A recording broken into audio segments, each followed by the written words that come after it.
Joining us to talk Pelicans, our good friend Jake Madison from the podcast Locked On Pels, which is getting a lot of traffic lately. Not to toot your horn there, but I know it's doing very well on all the podcast platforms. The Pelicans are 2-2 on their current road trip. They've got a big boy game on Monday night against the Cleveland Cavaliers. How big would it be to finish this road trip, the longest of the year, 5 games, 3-2, beating a good team without Zion and without Brandon Ingram? It'd be huge. Right now at 2-2, they're really happy, and I'm sure they'd take 2-3 on this road trip as well, just trying to tread water, stay third in the West without Zion, without BI. But if you can get a win, it shows maybe you don't need to rush either of those two guys back from injury. New Orleans is looking at this as a whole season. They don't worry about a game here, a game there. They want to be healthy going into the postseason to advance further than they did last year. With the depth that we've seen from this team, maybe the deepest in the NBA, they can rest those guys a little bit more, keep them fresh for the postseason, and maybe make some noise that way. Okay, Friday for Brandon Ingram was 6 weeks with a toe contusion. It was day to day. Then it was a few weeks.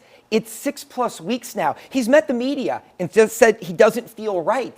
We keep asking each other, what's up with Brandon Ingram? I mean, 6 weeks for a toe contusion is a long time. He could have had surgery and maybe been back by now. Look, I think he's looking at it over the course of a season, too. It's clear something's not right just yet. And if you go back to last season, he had a hip injury and tried to rush back and play for the team and did not play well, was maybe hurting them out there on the court. I think he learned a little bit from that last year that he needs to be 100%, not 90%, but 100% to go out and play the best style of basketball that he can to help this team try and get into the postseason. The fact that they've stayed third in the Western Conference for a couple of weeks now, the rest of the NBA isn't shifting around as much as we thought, probably means he can rest it a little bit more. You know, he's probably close to being back, and I hope we'll see him on the court soon, but there's no reason to rush him back if New Orleans is staying where they are. All right, a big question. People get on me about trades. I haven't pitched any because the Pelicans are so deep this year.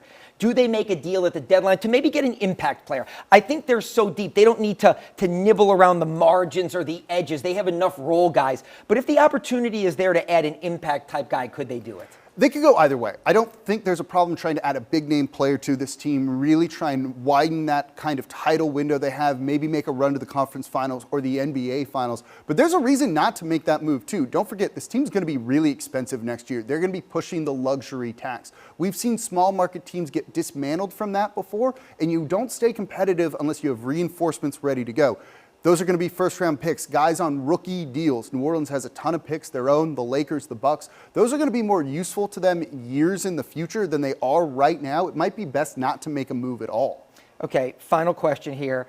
I said your podcast is doing very well. Prior to the start of the season, I had you on, and I picked Nets and Pelicans in the NBA Finals. I'm not looking totally crazy right now. It looks pretty good. You know, you've got kind of 2 Coach of the Year frontrunners in Jacque Vaughn and Willie Green right now getting the most out of these teams. It's funny because Jacque Vaughn was pretty close to being the Pelicans head coach at one point before Willie Green got the job. It doesn't look crazy at all. I think the Nets are the best team in the East, actually. Yeah, I think the Bucks, Boston, but I think the Nets are right there. Jake Madison with the podcast Locked On Pels. Thank you.